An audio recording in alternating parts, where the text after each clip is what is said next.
edition of Funny Stuff Weekly with me, Maff Brown. What a week it has been, hasn't it? So I don't know where to start. So Ricky Gervais called Westlife a Mong, which meant they had to split up and then they had to move out of Dale Farm. Gaddafi was gutted about the news of the split, so he killed himself. That's it, that's right, isn't it? Yeah. As you can tell, I get most of my news from Twitter and Channel 5, so it's not always accurate. Where do we start? Let's start with Westlife, shall we?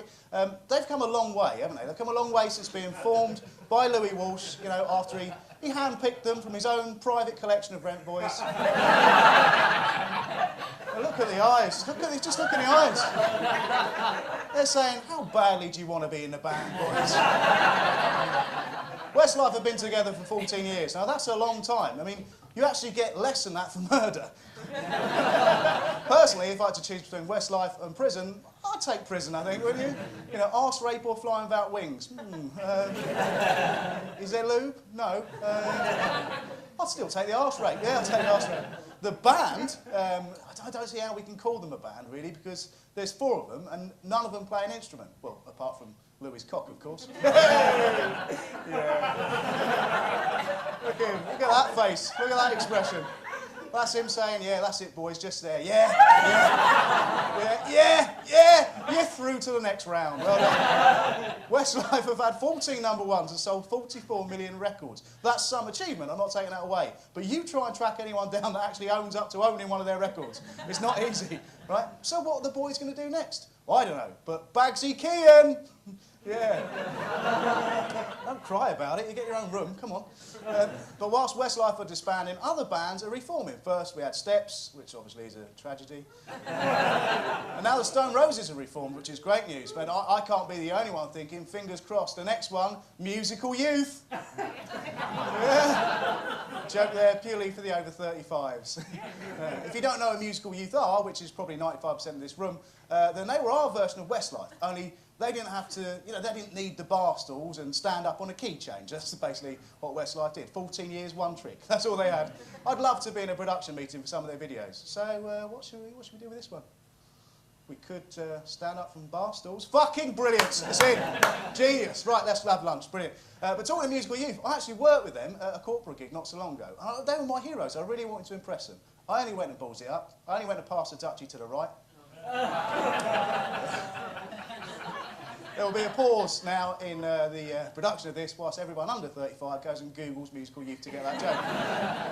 Brian McFadden left Westlife a while ago, well, 9 years ago in fact, after he wanted to pursue a solo career. And after 9 years, he's still pursuing it.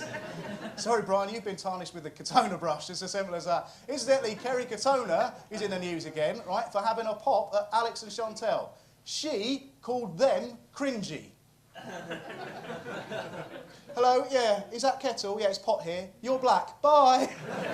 Now look at her face as well. If that isn't the face of a crazed mentalist, then what is? Do you know what I mean? I mean, that's the face that says to me, hi, I'm a Scientologist. Right? She's not, but that's just a sort of, if she was, she could get away with the crazy things that she's been doing in her behaviour. But look at the face. Seriously though, look at the face. Just take a second there. I mean, there's smiles there, isn't there? But the eyes are saying, I'm going to bob at you in my sleep. Fish pedicures, apparently they give you HIV.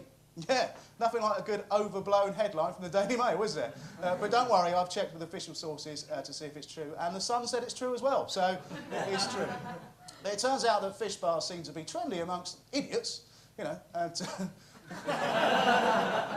the fish apparently can spread HIV and hepatitis C. I'm not really sure which one is which there. I'm guessing hepatitis C is on the right. And probably HIV's on the right as well, I think. And health officials advising people to take precautions if they're going to have a fish spa. Now, Arj took precautions. He took advice. When he went for his spa, he wore a condom. Better be safe than sorry, Arj, isn't it? You know, he did check with Mark first, though, so don't worry. Grow a backbone, you mong. Idiot.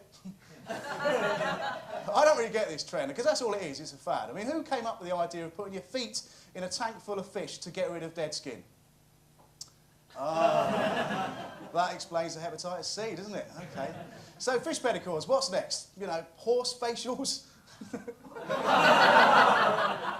I don't know. Or how about a bear massage? Do you know what I mean? Yeah. And by that, I don't mean, I actually mean a massage from a bear. I don't mean slang for numerous massages that the kids are saying. There's going to be bears in the wood today. But if you get a massage from a bear, do you reckon it ends with a happy ending? So, moving on, the man who has outstayed his welcome in the public eye, Jeremy Clarkson, made an appearance this week for the first time with his wife after allegations he had an affair. Right? You say wife, but isn't that just Richard Hammond in a wig? I think the idea of Clarkson having an affair is ridiculous. As if he could pull two women. That was stupid. Unless the other one was James May in a wig, really, but actually that's just his hair, isn't it? So. And finally, Scrabble gets serious, man. Yeah, I couldn't miss an opportunity like that, could I? Right? Swear words on a Scrabble board, that's perfect. Incidentally, to find that picture, I had to put rude Scrabble into Google, and this was the first hit.